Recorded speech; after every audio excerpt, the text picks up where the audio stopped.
Okey, untuk membincangkan mengenai dekorasi cermin pada hari ini bersama kita di studio ialah Kim Maznihat. Kita persilakan Kim Mazni, seorang pereka dalaman. Okey, sebelum kita membuka topik kita, Kim, pertama sekali terima kasih. Thank Kim, you. Setuju atau tak setuju sebenarnya perempuan lebih lama depan cermin?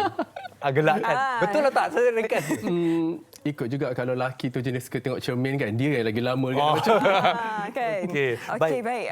Kim, boleh kongsikan tak tentang fungsi cermin ni dalam sesebuah kawasan di rumah, ruang di rumah? Okey, sebab basically macam orang cakap cermin tu untuk macam besarkan ruang kan. Ya. Tapi itu macam standard punya Jawapan. ideologi lah, jawapan besarkan ruang kan. Ilusi. Tapi ada persilang kaki, sorry. Tapi sebenarnya cermin tu more kepada untuk kita buat macam focal point kepada satu kawasan tu. Macam dekat dining room, kalau kita ada macam chandelier yang besar, dia macam biaskan cahaya dekat ruang tu untuk bagi ruang tu nampak lagi eksklusif, lagi expensive. And kalau macam kita ada macam koridor yang panjang ke apa kan, selalunya macam orang letak macam dekat ujung koridor. Okey. Koridor kan sempit, kecil kan. So dia bagi efek lah macam koridor tu nampak lebih panjang. Bukan lebih besar, tapi lebih panjang ke depan.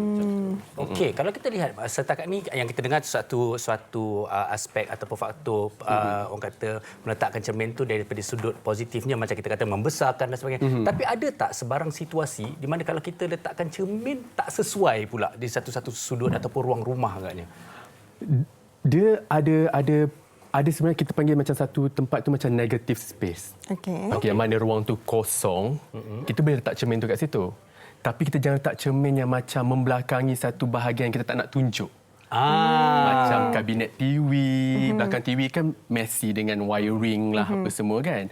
So kita tak nak bagi dia nampak terlalu sebab dia dah bias kat situ. Dia biaskan tak nak ada refleksi yang kita nak sembunyikan. yang tak cantik. Yang itu tak bagus dia punya location. Okey, bagaimana pula kalau tempat letak cermin tu lah kan nak bagi dia kena direct dengan cahaya matahari ataupun tidak? Okey, setengah orang cakap macam cermin tak sepatutnya letak dekat cahaya matahari sebab tak tahulah apa dia punya dekat. Tapi sebenarnya kalau kita ikutkan, okey, itu sebenarnya kalau pemandangan kita dekat luar kan cantik, macam luar cermin tu macam ada hutan ke ataupun ada macam pokok-pokok ke apa kan. Cermin yang kita letak betul-betul bersebelahan dengan tingkap, dia akan biaskan keadaan luar tu akan jadi macam satu piece of artwork dekat dalam kita punya rumah. Kalau macam kita ada macam pokok-pokok, kita biaskan dia. So sebenarnya at the same time dia akan bawa natural lighting tu masuk bias ke dalam space kita. Okey, bila kita bercakap pasal tentang ilmu rekaan dalaman ni juga akan tips dan sebagainya. Saya lihat ada di setengah rumah juga mempunyai jenis-jenis cermin yang berbeza. Ada cermin berwarna, ada cermin yang memang flat saja colournya, warnanya. Jadi bagaimana tu? Okey, cermin yang biasa macam Yang kita lihat cermin biasalah. Okey. So kalau yang macam cermin muka hawa. cermin muka semua orang. Okey. Terus tu dia ada cermin yang macam efek colour macam emas, bronze dengan gansa. Dia bawa different feeling dekat kawasan tu. So macam selalunya macam orang yang nak macam lagi luxury, lagi macam nampak lebih eksklusif, dia akan guna colour-colour yang macam bronze, gansa, perak, benda macam tu. Okey, warna-warna pun melambangkan mood ataupun konsep sesebuah ruang macam, itu. Bagaimana pula dengan sesetengah orang, Ki? Dia dah tahu kalau letak cermin dekat satu ruang ni automatik tempat akan nampak luas, tetapi dia akan jadi terlalu banyak cermin pula. Apa kesilapannya? Betul juga. Dia rasa macam saya nak ruang rumah sini besar, cermin sana, cermin sini.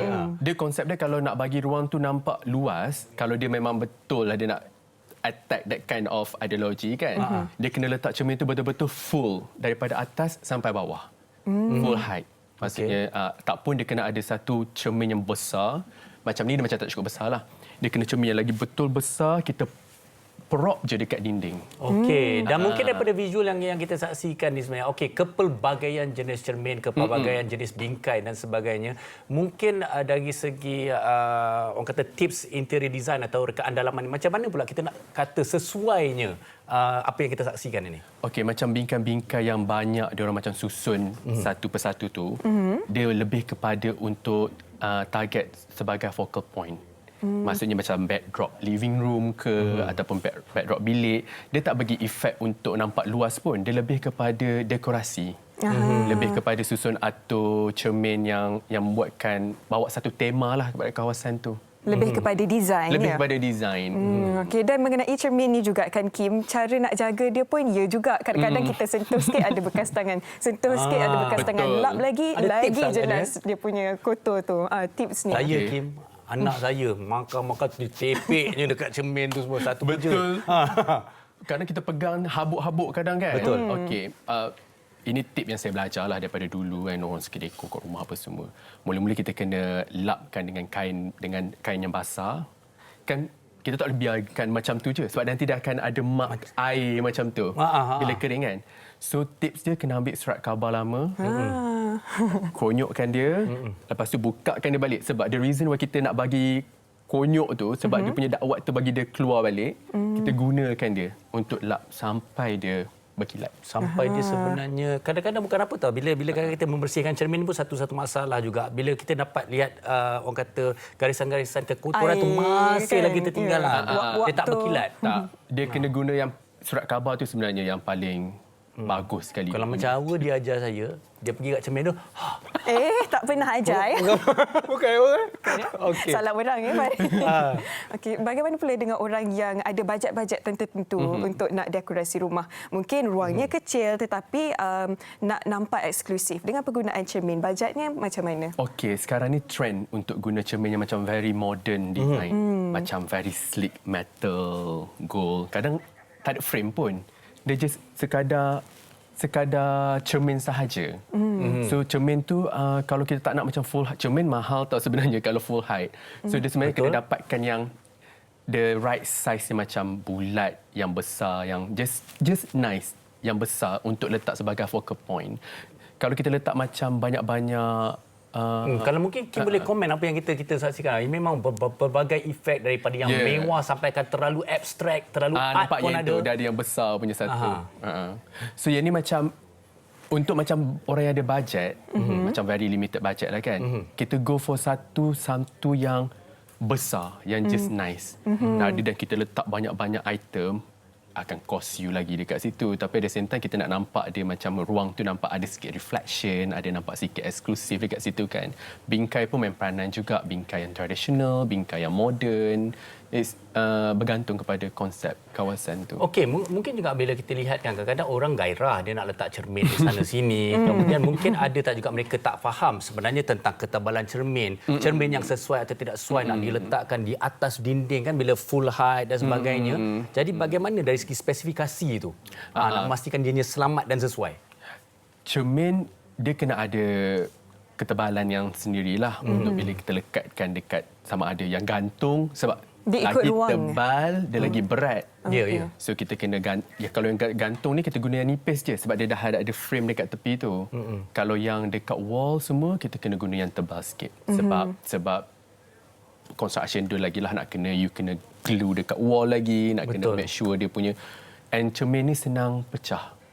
Sangat dangerous sebab kalau dia dah pecah dekat ujung-ujung tu dia memang you kena tukar semua. Dia tak ada tukar. Dia retak kan. So kena buat nice frame dekat tepi dia so that dia macam tak membahayakan lah untuk budak kecil especially.